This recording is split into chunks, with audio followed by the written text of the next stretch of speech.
আপনারা তো সবাই জানেন যে দুধের রং সাদা হয়। কোন প্রাণী আছে যে সেই প্রাণীর দুধের রং কালো হয়? তো আসা যাক জেনে নেওয়া হোক যে কোন প্রাণীর দুধের রং কালো হয় সাধারণত। পৃথিবীতে যত ধরনের প্রাণী আছে সবার দুধের রং কিন্তু সাদা হয়, বা খুব ক্ষেত্রে কোনো ক্ষেত্রে একটু হালকা গোলাপি বা হলদে বর্ণের হয়ে থাকে কোনো প্রাণীর দুধের রং। কিন্তু আমি যে প্রাণীটির কথা আজকে আলোচনা করব সেটা পুরোপুরি একদম ব্ল্যাক বা কালো দুধ দিয়ে থাকে।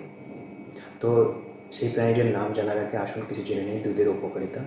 দুধে ভিটামিন 12 থাকে, ক্যালসিয়াম থাকে, যা আমাদের দাঁতের জন্য এবং শরীরের জন্য খুবই উপকারী। এবং ঠান্ডা দুধ যদি খাওয়া হয় তাহলে আমাদের পাকস্থলীতে অ্যাসিড তৈরিতে বাধা দেয়।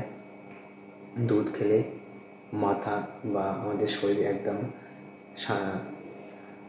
ঠান্ডা থাকে।